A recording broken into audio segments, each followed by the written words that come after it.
Avant de commencer, n'oubliez pas de liker la vidéo et de vous abonner à la chaîne. La première fissure n'est pas apparue dans une salle d'audience ou dans une ruelle sombre après une trahison flagrante. Elle est apparue dans notre allée ensoleillée, juste après midi, alors qu'un vent d'automne sec faisait bruisser les hortensias. J'étais à mi-chemin de l'aéroport de Roissy-Charles de Gaulle, l'oreillette Bluetooth vissée à l'oreille, quand mon téléphone a vibré. Voyage reporté. Le client s'était rétracté. Rentrez chez vous. J'étais agacé. Mais soulagé, car je déteste les déplacements professionnels. J'ai fait demi-tour pour regagner les rues larges et paisibles de Saint-Germain-en-Laye. C'était un mardi tout à fait ordinaire et je pensais simplement profiter d'un jour de congé inattendu. Tout a basculé au moment où je me suis garé devant la maison. Élodie, ma femme depuis 7 ans, se tenait près de son Audi, habillée comme si elle allait à une soirée de gala plutôt qu'au Monoprix du coin. Un jean slim parfaitement coupé, des escarpins beiges, un gloss brillant qu'elle ne portait pas ce matin au petit déjeuner. Mais ce n'est pas sa tenue qui m'a frappé, c'est la façon dont elle a sursauté en me voyant, comme une adolescente prise en faute en train de rentrer après le couvre-feu. « Julien ? Qu'est-ce que tu fais là ?» a-t-elle demandé, les yeux rivés sur la rue derrière moi. « Le voyage est annulé », ai-je répondu sèchement en sortant de la voiture. « Où est-ce que tu vas comme ça ?» Elle a cligné des yeux rapidement. « Faire les courses ? Tu sais, pour le dîner de ce soir ?» J'ai penché la tête sur le côté. « Habillée comme ça ?» Elle a ri, mais son rire sonnait faux. Pour une fois que je n'ai pas envie de ressembler à un zombie. Tu me dis tout le temps que je devrais m'apprêter un peu plus. Je me suis approché d'elle. Ce n'est pas ce que j'ai dit. J'ai dit que tu étais belle même en pyjama. Là, on dirait que tu cherches à attirer le regard de quelqu'un. Elle s'est brusquement braquée. Tu te fais des films, Julien. Alors pourquoi tu as sursauté en me voyant ? Elle a ouvert la bouche pour répondre, puis l'a refermée. J'ai remarqué ses doigts qui se crispaient sur la lanière de son sac à main comme si c'était une bouée de sauvetage. Écoute, a-t-elle lancé, soudainement défensive, je ne fais rien de mal. Je ne m'attendais pas à ce que tu rentres et maintenant tu m'embusques. Comme un mari jaloux et flippant. J'ai gardé une voix basse et calme. Je t'embusque parce que tu agis comme quelqu'un qui s'apprête à faire quelque chose qu'elle ne devrait pas. Cette phrase a semblé la frapper plus fort que prévu. Sa mâchoire s'est contractée. Puis, sans un mot de plus, elle a tourné les talons et s'est dirigée vers la maison, luttant avec ses clés comme si ses mains ne lui obéissaient plus. Laisse tomber les courses, lui ai-je crié. Elle n'a pas répondu et a claqué la porte derrière elle. Je suis resté là un moment, sous le soleil francilien, le silence bourdonnant plus fort que la circulation au bout de la rue. C'est là que l'angoisse a commencé à s'installer. Nous vivions dans une magnifique maison d'architecte à 2 étages, avec de grandes baies vitrées, des murs blancs et un jardin impeccable. Je suis consultant en gestion de projet pour un cabinet d'architecture commerciale. Élodie travaille en télétravail, ou du moins, c'est ce qu'elle dit. Nous n'avons pas d'enfants. Une étape pour laquelle elle disait ne jamais être prête. Jusqu'à présent, notre vie semblait solide, prévisible. Mais debout dans cette allée, en regardant ma femme fuir à l'intérieur comme si j'étais un étranger insupportable, cette prévisibilité s'est brisée. Et au fond de moi, je le savais déjà. Ce n'était pas pour faire des courses. Ce n'était pas juste pour se faire belle. C'était le début de quelque chose qui s'effondrait. Il était un peu plus de 20 heures quand je l'ai entendu. Un craquement sec et écœurant qui a brisé le silence comme un os qui se casse. J'étais dans le salon, devant une rediffusion que je ne regardais même pas, quand le choc a retenti. Je me suis précipité dehors, le cœur battant à tout rompre. Élodie était là, figée. Derrière le volant de son Audi. L'avant du SUV était écrasé comme une canette de soda contre la porte du garage, qui était maintenant tordue, le métal rayé est là. Peinture blanche étalée sur le capot comme une preuve de culpabilité écrite en lettres capitales. Pendant une seconde, elle est restée immobile, les mains cramponnées au volant, les yeux écarquillés, les lèvres bougeant sans émettre de son.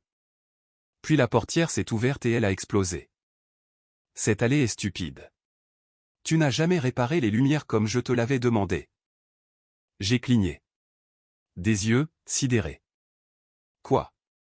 Il fait un noir complet ici, Julien. Tu avais dit que tu remplacerais le détecteur de mouvement il y a un mois. Je ne voyais rien. Du tout. Elle était sortie maintenant, faisant les 100 pas devant l'épave. Comme une tempête sur deux jambes. Sa voix montait à chaque pas. Je travaille. Toute la journée, je m'occupe de tout dans cette maison et tu n'es pas capable de changer une simple ampoule. J'aurais dû appeler quelqu'un moi-même. J'ai regardé la porte de garage défoncée, puis je l'ai regardée, elle. Tu as foncé.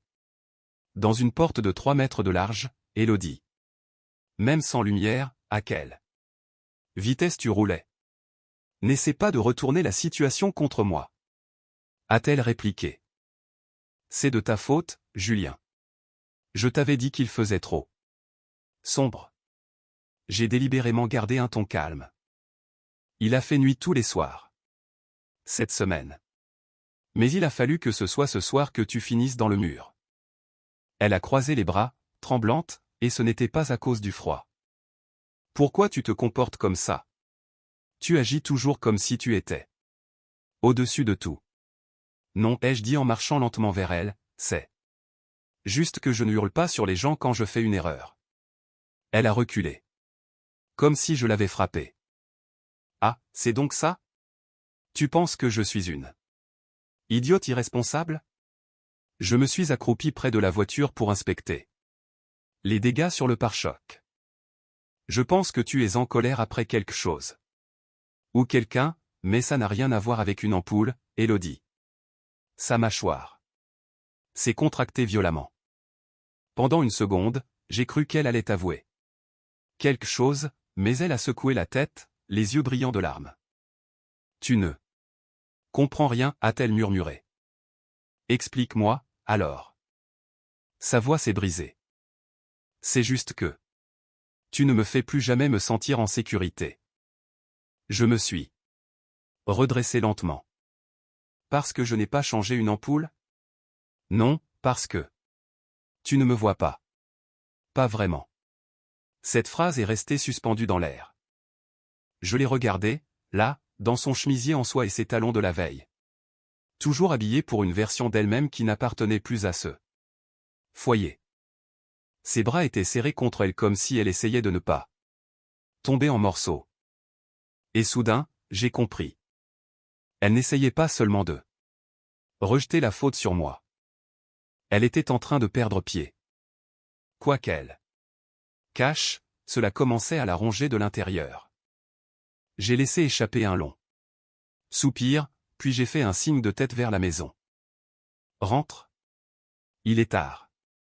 Elle n'a pas bougé. Élodie, je ne suis pas le méchant dans cette histoire. Je n'ai jamais dit que tu l'étais, a-t-elle murmuré, presque inaudible. Elle a détourné le regard, les yeux battant rapidement. Puis, sans un mot, elle m'a frôlé et a disparu à l'intérieur. Je suis resté là, à contempler le désastre. La porte du garage de travers ressemblait à une bouche tordue gardant un secret. Ce n'était pas seulement la maison qui avait pris un coup ce soir. C'était nous. Le lendemain matin est arrivé avec de minces rayons de soleil sur le plan de travail de la cuisine, comme si de rien n'était.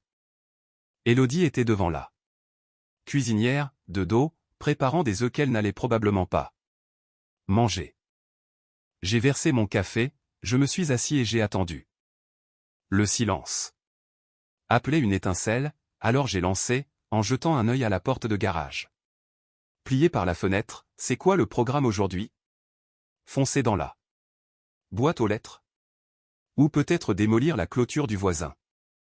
Elle s'est figée. Qu'est-ce que tu viens de dire? A-t-elle demandé d'une voix lentée, tranchante. Je n'ai pas levé les yeux. Je vérifie, c'est tout. On dirait qu'on teste de nouveaux passe-temps. Elle s'est retournée, lâchant la spatule sur la plaque de cuisson dans un bruit métallique. Tu te trouves drôle? Non, ai-je dit calmement. Je te trouve imprudente. Ses yeux ont lancé des éclairs. Incroyable. Tu te réveilles vraiment comme ça. Prêt à piquer et à juger.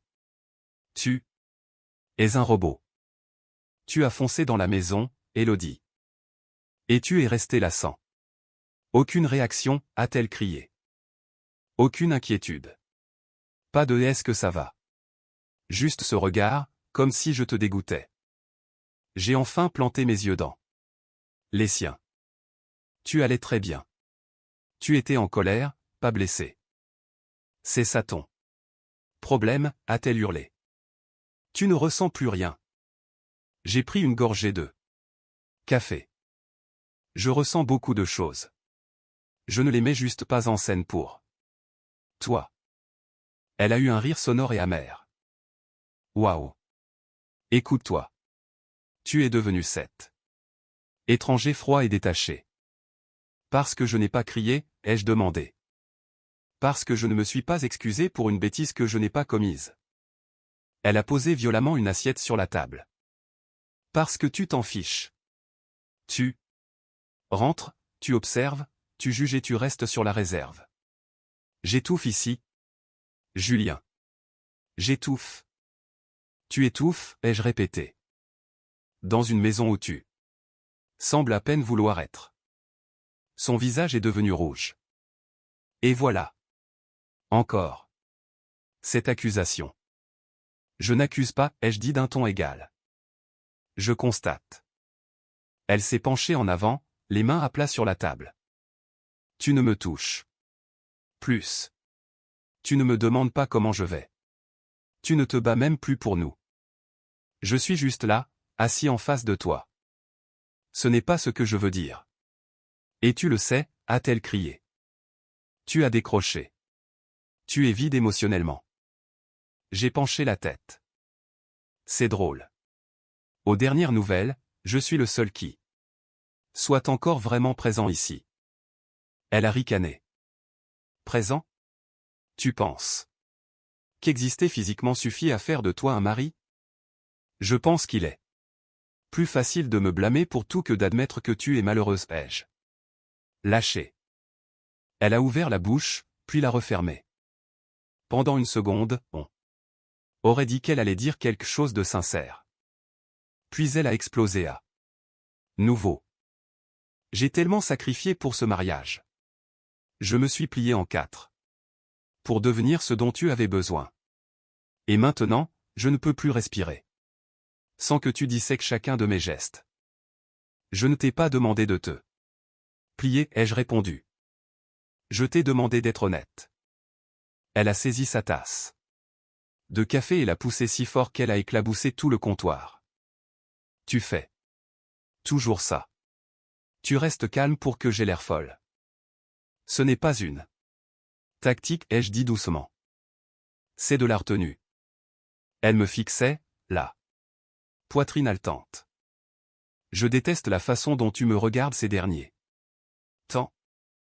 Et c'est comment? Comme si tu étais déjà parti. Je me suis levé. J'ai pris mon assiette intacte. Je ne suis pas parti, ai-je dit. C'est juste que je ne cours plus après le chaos. Elle m'a regardé marcher vers l'évier. Tremblante. Un jour, tu regretteras de ne pas t'être battu. J'ai rincé l'assiette. Peut-être. Mais aujourd'hui, je regrette d'avoir prétendu que tout cela était normal. J'ai quitté la cuisine alors que j'entendais sa respiration saccader derrière moi. Les œufs brûlaient sur la cuisinière. La maison sentait le café et la fumée. Ce soir-là, le bruit de ses talons sur le parquet était plus fort que d'habitude. Intentionnel, dramatique. Un coup de semonce. Je me tenais contre l'arche du couloir, les bras croisés, regardant Élodie descendre l'escalier. Comme si elle était sur un podium de défilé. Robe noire moulante, rouge à lèvres. Vif, un parfum si lourd qu'il remplissait toute l'entrée. Ses boucles d'oreilles accrochaient la lumière comme des signaux d'alerte. Elle ne m'a pas jeté un regard, elle a juste attrapé sa pochette et y a glissé son téléphone. Je me suis raclé la gorge. Où est-ce que tu vas? Elle s'est arrêtée à la dernière marche. Sortir. Je suis resté silencieux. Elle a levé les yeux vers moi, le regard noir. En boîte, avec des amis. Pour respirer. Respirer? Oui. A-t-elle dit, du venin dans chaque syllabe. J'ai besoin d'espace. Je deviens folle dans ce mausolée du jugement. Je n'ai pas bougé. Tu ne vas nulle part ce soir. Elle a cligné des yeux lentement. Pardon? Tu m'as très bien entendu. Sa bouche s'est entr'ouverte de stupeur. Tu penses que tu peux me contrôler? Maintenant? Je pense que ce n'est pas une question de respiration. C'est une question de fuite. Elle a fait un pas en avant. Et alors? Je suis censé rester ici tous les soirs pendant que tu joues à la parfaite victime stoïque?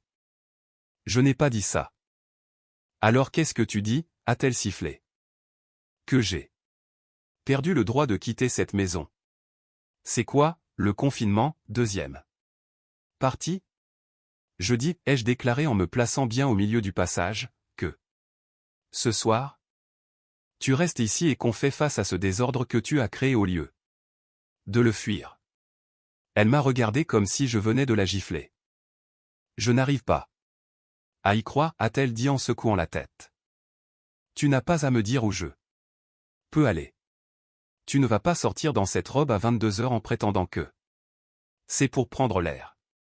Sois honnête au moins. Oh, alors maintenant j'ai besoin de ta permission? Sa voix montait. Tu ne me parles pas pendant des jours, tu m'humilies avec ta condescendance et soudain, tu t'inquiètes de savoir où je vais? Je ne m'inquiète pas, ai-je dit froidement.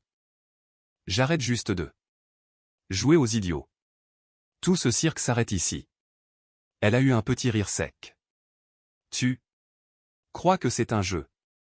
Je pense que tu perds le contrôle et que tu essaies de m'entraîner avec toi. Tu es incroyable, a-t-elle craché. Tu t'es transformé en une sorte de dictateur de marbre et tu t'attends à ce que je me prosterne. Je n'attends rien, ai-je répondu. Mais je refuse qu'on me mente. Pendant que tu danses dans cette maison comme si j'étais trop stupide pour voir ce qui se passe. Elle restait là, tremblante, son mascara soulignant ses pommettes. Puis, lentement, elle a retiré un de ses talons. L'autre a suivi avec un bruit sourd. Elle a pointé un doigt tremblant vers moi. C'est pour ça que je dois partir. Parce que tu déformes tout. Tu rends tout si étouffant, comme s'il n'y avait plus d'air. Et pourtant, tu es encore là, ai-je répliqué. Elle a laissé échapper un son étranglé, entre le grognement et le sanglot, puis a tourné les talons et a monté les escaliers en courant. Je n'ai pas suivi. Je n'ai pas bougé. La porte d'entrée ne s'est jamais ouverte. Son parfum flottait encore dans le couloir comme un fantôme. Et pour la première fois depuis longtemps, le silence n'était pas seulement pesant. Il était mérité. J'avais tracé une ligne. Elle ne l'avait pas franchie. Mais cela ne voulait pas dire que la guerre était finie. Juste que nous étions arrivés à une impasse. Exactement 7 jours plus tard, elle a annoncé la nouvelle comme s'il s'agissait d'un simple rendez-vous chez le dentiste. Je pars en voyage entre filles, a déclaré Élodie, debout dans l'encadrement de la porte avec une valise à ses pieds et ses lunettes de soleil déjà sur la tête. Je n'ai pas levé les yeux de l'évier où je rinçais ma tasse.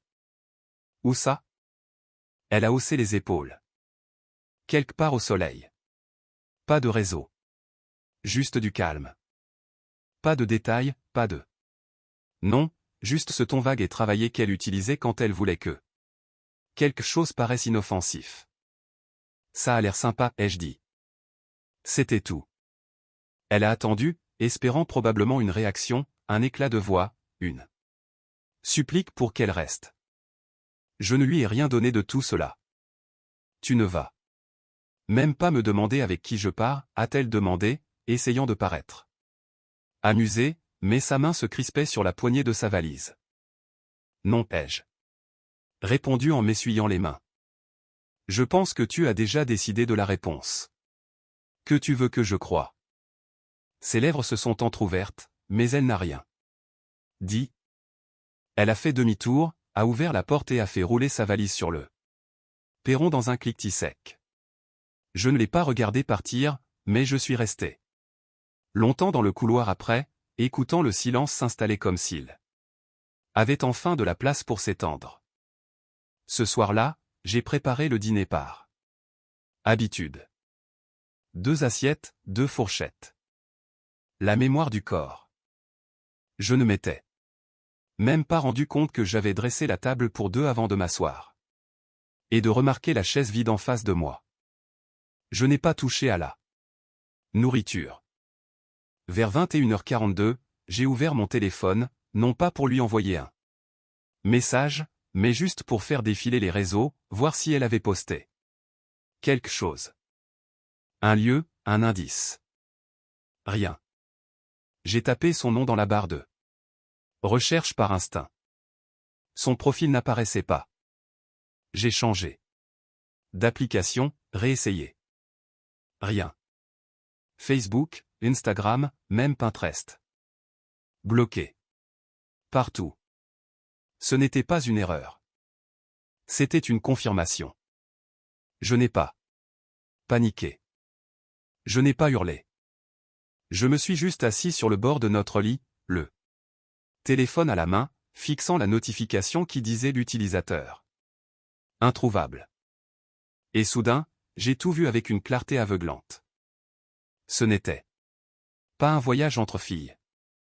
Ce n'était pas du soleil et du vin avec des copines. De lycée à Nice ou à Cannes. C'était autre chose. Quelqu'un d'autre. Je me suis adossé à la tête de lit, fixant le plafond comme s'il allait s'ouvrir et me donner des explications. Mais je n'en avais pas besoin. Je le savais bien avant. L'épisode de l'allée, avant la dispute dans la cuisine, avant la robe de soirée. Et le parfum. Je savais qu'elle était quelque part où elle ne voulait pas que je la trouve, avec quelqu'un qu'elle ne voulait pas que je connaisse. Et au lieu de la rage habituelle, il y avait quelque chose de plus calme, de plus triste, une douleur sourde dans la poitrine, comme si mon cœur avait arrêté de protester. La maison était trop calme. J'ai erré de pièce en pièce cette nuit-là comme un étranger dans la vie d'un autre. Son parfum flottait encore dans son côté du dressing. Une boucle d'oreille traînait sur le rebord du lavabo. Son verre de vin de la semaine dernière était encore sur le rebord de la fenêtre, la poussière commençant à s'y déposer. Tout cela semblait mis en scène, comme un décor qu'elle aurait laissé derrière elle pour l'ambiance, pas par sentiment. À minuit, j'étais allongé dans le noir, les yeux grands ouverts. Je n'ai pas pleuré. Je n'ai pas explosé de colère. J'ai juste respiré en acceptant la vérité. Le mariage n'était plus seulement brisé. Il n'existait plus. Et maintenant, je vivais dans son écho. Il faisait presque nuit quand on a frappé à la porte. 3 coulants. Pas urgent, juste hésitant. J'ai ouvert et j'ai trouvé Chloé sur le perron, les bras croisés, son sweat à capuche zippée jusqu'au menton malgré la douceur de la soirée. Ses yeux bruns ont croisé les miens une seconde avant de se baisser vers le sol. Salut, a-t-elle marmonné. Chloé, ai-je dit, surpris mais pas totalement. Tout va bien? Elle a levé les yeux rapidement et j'ai tout de Suite lut la vérité sur son visage. Quelque chose de tourmenté. La culpabilité. Le conflit, une décision qu'elle avait prise mais dont elle n'était pas sûre de pouvoir assumer les conséquences. Je ne devrais pas être ici, a-t-elle dit, la voix serrée. Alors pourquoi tu y es? Elle s'est mordu la lèvre, puis a laissé échapper un souffle qu'elle semblait retenir depuis qu'elle était sortie de sa voiture. Parce que je ne peux plus continuer à faire semblant, a-t-elle dit. Pas avec toi. Je me suis effacé. Entre. Elle est entrée lentement. Comme si l'air était devenu différent ici. J'ai refermé la porte et nous sommes restés dans le salon où tout était exactement comme Élodie l'avait laissé. Les coussins de travers, la petite tache de vin encore visible sur le tapis, son plaid préféré jeté sur le canapé. Chloé n'est pas restée assise. Je t'ai menti, a-t-elle commencé. Quand Élodie a dit qu'elle partait pour ce voyage. Entre filles, je savais que c'était faux. Ma gorge s'est serrée. Je n'ai rien dit. Elle n'est pas à Biarritz ou à Saint-Tropez ou peu importe ce qu'elle t'a raconté. J'ai acquiescé. Je m'en doutais. Chloé a baissé les yeux à nouveau. Elle est à Marrakech. Avec lui. Je n'ai pas bronché. J'ai juste pris une lente inspiration, comme si j'avais déjà répété ce moment 100 fois dans ma tête. Je l'ai vu sur la story privée de ce mec, a-t-elle continué en sortant son téléphone de sa poche. Je n'étais pas censé la voir, mais quelqu'un a fait une capture d'écran et me l'a envoyée. J'ai pensé que c'était peut-être innocent, ou que c'était vieux. Mais non. Elle m'a tendu son téléphone. Il était là, grand, lunettes de soleil sur le nez, torse nu sur un balcon qui hurlait l'hôtel de luxe, avec des palmiers derrière lui. La légende disait, la plus belle vue que j'ai eue depuis longtemps. Localisation, W Marrakech. Aucun visage sur la photo avec lui. Mais dans le reflet de la porte vitrée. C'était clair comme le jour. Élodie était assise sur une chaise longue, un verre de vin à la main, les jambes repliées sous elle comme elle le faisait.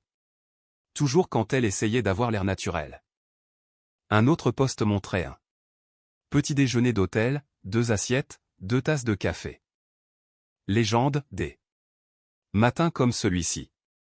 Subtil, lâche, mais pas assez prudent. J'ai rendu le téléphone. Elle pensait vraiment que je ne saurais pas? Chloé a secoué la tête. Elle ne réfléchit pas rationnellement. Elle pense que si elle le cache assez longtemps, elle pourra réécrire l'histoire plus tard. Dire que ça ne signifiait rien, que c'était compliqué. Tu sais comment elle est. Je me suis assis sur la coudoir du canapé. Et toi? Je ne voulais pas m'en mêler, dit Chloé. Mais quand j'ai vu qu'elle t'avait bloqué partout. Comment elle essayait de disparaître au lieu d'assumer ce qu'elle faisait. Je ne pouvais plus la couvrir. Il y a eu un long silence. Elle voulait que ce soit toi le méchant, a ajouté Chloé. Pour pouvoir se sentir justifiée. J'ai eu un petit rire sans aucune joie. Elle a oublié que j'observais tout depuis le début. Ai-je dit. Même quand elle a arrêté de me regarder. Chloé s'est enfin assise. En face de moi, triturant ses mains. Je ne sais pas ce que tu vas faire, mais... Je suis désolé, Julien. Vraiment. J'ai hoché la tête. Ce n'est pas toi qui m'a trahi. C'est elle. Elle sera furieuse quand elle saura que c'est moi qui te l'ai dit. Oui, ai-je répondu, mais la différence, c'est que toi, tu dormiras tranquille ce soir. Elle n'a pas répondu, restant juste là en silence. Avec moi, comme si elle venait enfin de poser un fardeau trop lourd. Et dans ce calme, quelque chose a changé en moi. Élodie n'avait pas seulement menti. Elle avait perdu tout sens de la nuance. Elle se croyait maligne. Elle avait oublié que je n'étais pas stupide. Si cette partie de l'histoire vous parle, n'hésitez pas à mettre un pouce bleu. Le lendemain matin, je me suis réveillé en sachant exactement ce qu'il restait à faire. Aucune hésitation. Juste une résolution calme et inébranlable. J'ai mis une chemise propre, j'ai pris l'épaisse enveloppe que j'avais discrètement remplie au cours des derniers mois, photos, captures d'écran, relevés bancaires. Et j'ai traversé la ville. Le cabinet d'avocat se trouvait dans un immeuble moderne près du tribunal. Propre, clinique, impersonnel. Parfait. Julien Carter, ai-je dit à la réception. J'ai rendez-vous à 10 heures avec maître Lefebvre. La réceptionniste m'a adressé un sourire poli et m'a dirigé vers une porte vitrée. Il vous attend. Maître Lefebvre avait l'air de faire ce métier depuis 20 ans et d'avoir cessé d'être surpris par le comportement humain à environ 19 ans. Pas de cravate, manches retroussées, regard vif. Vous êtes prêt, a-t-il demandé après une poignée de main. J'étais prêt il y a 3 mois, ai-je répondu en faisant glisser le dossier sur la table. Ça, c'est juste la confirmation. Il l'a ouvert, feuilletant les photos des selfies de l'amant d'Élodie, les traces numériques que Chloé m'avait aidé à rassembler. Il n'a pas sourcillé. Infidélité caractérisée, a-t-il dit. Si elle conteste quoi que ce soit, ça va être radical. Pas d'enfant, pas de dette commune. Vous garderez la maison. Une séparation nette si on fait vite. Faites vite, ai-je répété. Il a levé les yeux. On dépose la demande aujourd'hui. Je lui enverrai les papiers d'ici la fin de la semaine. J'ai hoché la tête. Bien. Vous vous attendez à une bataille? Je me suis adossé à ma chaise. Non, je pense qu'elle est trop perdue dans son fantasme pour s'en soucier pour l'instant. Mais quand la réalité va la rattraper. Et elle la rattrapera. Je ne veux pas qu'elle réécrive le passé en se faisant passer pour la victime. Lefebvre a haussé un sourcil. Vous voulez que les gens sachent la vérité. Exactement. Après avoir quitté le cabinet, je ne suis pas rentré chez moi. Je me suis garé près d'un parc, je me suis assis sous un arbre et j'ai appelé Chloé. Elle a décroché à la deuxième sonnerie. Chloé, j'ai besoin d'un service, ai-je dit. Je sais que c'est beaucoup demandé, mais tu veux que les gens sachent, a-t-elle terminé avant même que je finisse ma phrase. Avant qu'elle ne commence à raconter sa version. Oui. Elle a hésité une seconde. D'accord. Je m'en occupe. Tu es sûr? Je l'ai couverte pendant trop longtemps. Les gens méritent la vérité, et honnêtement, elle n'est pas la seule à avoir une voix. J'ai expiré de soulagement. Merci. Cet après-midi-là, les dominos ont commencé à tomber. Chloé a posté une série de captures d'écran dans sa story Instagram. Rien de cruel, juste des faits. Des images subtiles, des légendes comme « Ne croyez pas toujours les photos de vacances » et certaines personne bloque la vérité parce qu'elle est dérangeante. Elle n'a pas nommé Élodie directement, mais tous ceux qui comptaient ont compris. Le soir même, mon téléphone vibrait de messages discrets. Théo, un ami proche, mec, je viens de voir la story de Chloé. C'est dingue. Sandra, la cousine d'Élodie, je n'avais aucune idée. Je suis tellement désolé, Julien. Marc, un ami commun. Tu ne méritais pas ça, l'ami. Je suis là si tu as besoin de quoi que ce soit. Je n'ai répondu à presque personne. J'ai juste lu et laissé l'information infuser. Le cercle qu'elle pensait protecteur s'était rétréci. Les gens prenaient leur distance, pas par méchanceté, mais par déception. Au coucher du soleil, Élodie était étrangement silencieuse. Pas de message, pas d'appel, pas de représailles numériques. Peut-être qu'elle n'avait pas encore vu. Ou peut-être qu'elle avait vu et qu'elle ne savait plus quoi dire. Je n'ai pas attendu sa version. Cette nuit-là, je suis resté seul dans le salon, les lumières tamisées, un feu crépitant dans la cheminée. Je me suis versé un verre de whisky. Un seul. La brûlure était la bienvenue, franche et honnête. J'ai fixé les flammes en pensant à cette vie que j'avais mis des années à construire. Les dîners, les fêtes, les photos qui semblaient maintenant si factices. Je n'avais plus le cœur brisé. J'étais en train de déblayer les décombres. Et quelque part, dans ce calme, la douleur a cessé de ressembler à une blessure. Elle a commencé à ressembler à une armure. C'était le premier vendredi matin paisible depuis des mois. Pas de mail de l'avocat. Plus d'appels d'amis cherchant les mots justes. Juste une brise fraîche entrant par la fenêtre ouverte et le chant des oiseaux. J'ai pris mon téléphone, j'ai hésité, puis j'ai tapé « Tu es déjà allé dans le massif de la Vanoise ?» La réponse est arrivée 3 minutes plus tard. Une seule fois. J'ai eu le mal des montagnes et j'ai mangé des barres de céréales au dîner. J'ai souri. Parfait. Je pense y monter ce week-end. L'air est plus pur là-haut. Ça me fera du bien.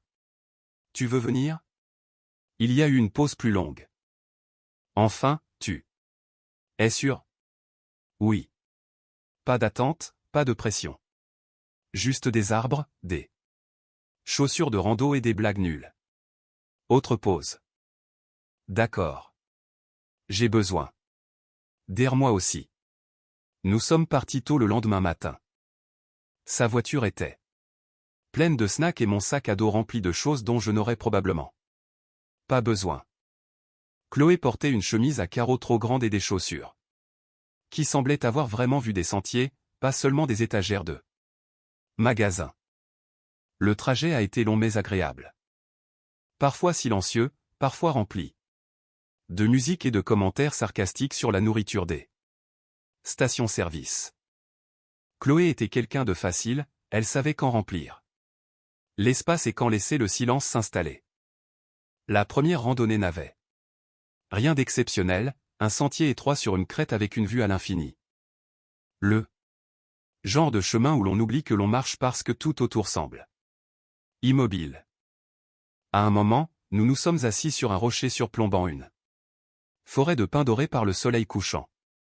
Chloé a enlevé ses chaussures. Tu aurais cru qu'on finirait ici un jour? Ici? En thérapie par la nature avec le futur ex-mari de ta sœur, ai-je dit. Elle a eu un demi-sourire. Ouais. Ça.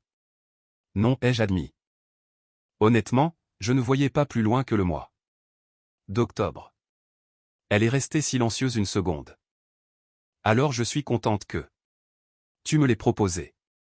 J'ai hoché la tête. Et moi je suis content que tu sois venu. La conversation n'était pas pesante. On n'a pas disséqué les souvenirs. Ou la douleur. On a parlé de tout le reste. De sa tentative ratée de faire du pain à la banane, des pires films qu'on ait vus au cinéma, du fait qu'aucun d'eux. Nous deux ne savaient plier un draus correctement. À la tombée de la nuit. Les étoiles étaient incroyablement brillantes. Nous étions assis près d'un petit feu, des mugs de thé brûlant entre les mains. J'ai l'impression de pouvoir enfin respirer, a dit Chloé en regardant les braises s'envoler. Même si ce n'est que pour ce soir. Pareil. Il y avait des moments où on aurait pu croire que le passé n'existait plus. Pas effacé, juste mis sur pause. Mais nous n'avons jamais franchi la ligne. Pas de flirt, pas de sous-entendu. Juste deux personnes qui avaient traversé la même tempête et qui étaient enfin sur la terre ferme. Cette nuit-là, dans ma tente, j'ai écouté le vent dans les arbres. Pour la première fois depuis longtemps, le silence n'était pas de la solitude. C'était de la paix. J'étais au bord d'un belvédère, café à la main, le soleil se levant à peine au-dessus de la cime des arbres quand mon téléphone a vibré. Un message d'Élodie. Pourquoi tu n'es pas venu m'attendre à l'aéroport? Pendant une seconde, je l'ai juste fixé. Pas de je suis rentré. Pas de est-ce qu'on peut parler? Juste ça, comme si je gravitais encore autour de son petit monde. J'ai laissé là. Question en suspens dans l'air frais du matin. Puis j'ai répondu lentement. Délibérément, oh, ta sœur ne t'a pas encore dit? J'ai glissé le téléphone dans ma poche et j'ai pris une gorgée de café en regardant le ciel devenir rose. 2 minutes plus tard, l'écran s'est rallumé, puis encore, et encore. Le temps que Chloé sorte de sa tente, les cheveux en bataille en s'étirant, j'avais déjà plus d'une dizaine d'appels manqués. Tout va bien, a-t-elle demandé en désignant l'écran du regard. Je lui ai montré sans un mot. Ses lèvres se sont entrouvertes. Elle vient d'atterrir. On dirait bien. Chloé n'a rien dit. D'abord. Elle a juste rentré ses mains dans ses manches en fixant la forêt. Le compteur d'appel a atteint 40 avant même qu'on ait fini de plier le camp. Quand on a repris la route, on en était à 75. Au 76e. J'ai décroché. J'ai mis le haut-parleur. Où est-ce que tu es, bordel? La voix d'Élodie a claqué comme un coup de fouet. J'ai gardé les yeux sur la route. Ah. La montagne. Il y a eu un silence. Tu plaisantes? Non. Avec qui? A-t-elle sifflé? Je n'ai pas scié. Chloé. Un autre silence, plus long 7 fois. Puis, tu es avec ma sœur? Sa voix s'est brisée entre la fureur et l'incrédulité. Tu as emmené ma sœur en week-end pendant que j'étais parti? J'ai gardé une voix calme et monocorde. Tu étais avec un autre homme, Élodie. Pourquoi ça t'étonne? Comment oses-tu? Non, ai-je coupé. Tu n'as plus le droit de poser des questions. Tu m'as bloqué. Tu m'as menti. Tu as disparu. Et maintenant tu t'attends à ce que je t'accueille à l'aéroport comme si de rien n'était. J'avais besoin de temps pour me vider la tête, a-t-elle hurlé. Non, ai-je répondu, tu avais besoin de temps pour être avec lui, alors. Je te l'ai donné. Elle s'est tue à nouveau, puis a repris d'une voix plus douce, mais pas plus aimable. Tu essaies de me punir? C'est une sorte de vengeance? J'ai garé la voiture sur le bas-côté, le moteur tournant doucement. Chloé fixait la fenêtre, la mâchoire serrée mais silencieuse. Ce n'est pas de la vengeance, ai-je dit. C'est moi qui choisis enfin la paix. Tu as fait tes choix. J'ai fait les miens. Sa voix a craqué, mais ma sœur. Elle ne m'a pas menti, ai-je dit simplement. Elle n'a pas disparu pour poursuivre un fantasme. Elle a dit la vérité quand tu refusais de le faire. Tu es répugnant. Non, ai-je conclu. Je suis libre. J'ai raccroché. Chloé n'a pas parlé pendant un long moment. Moi non plus. La forêt défilait derrière les vitres. Puis elle a fini par dire doucement, tu n'étais pas obligé de dire que j'étais avec toi. Je sais, ai-je répondu, mais elle m'a demandé avec qui j'étais, et j'ai dit la vérité. Pour une fois, elle l'aura apprise de quelqu'un. De cette famille. Chloé m'a regardé, le regard doux et triste. Ça va? J'y ai réfléchi. J'ai repensé à la colère dans la voix d'Élodie, au désespoir mêlé à sa rage. Et j'ai réalisé que je ne ressentais plus rien. Ni triomphe, ni chagrin. Juste du calme. Je ne suis plus en colère, ai-je dit. L'air était différent quand j'ai passé le portail de la maison. Saint-Germain-en-Laye à la fin du mois d'octobre a toujours ce parfum. D'entre deux, le dernier souffle de l'été mêlé au premier mordant de l'automne. Mais aujourd'hui, c'était autre chose. Un calme définitif. La maison semblait identique. Le même lierre sur le mur, la même brique fendue près de la marche du bas, le même paillasson qu'elle avait choisi il y a 2 ans. Mais je n'étais plus le même homme. En poussant la porte, je l'ai trouvée dans l'entrée, assise sur le banc près de l'escalier, comme si elle avait répété sa pose. Le dos droit, les mains jointes, les yeux rouges mais le maquillage soigneusement appliqué. Julien, a-t-elle soufflé.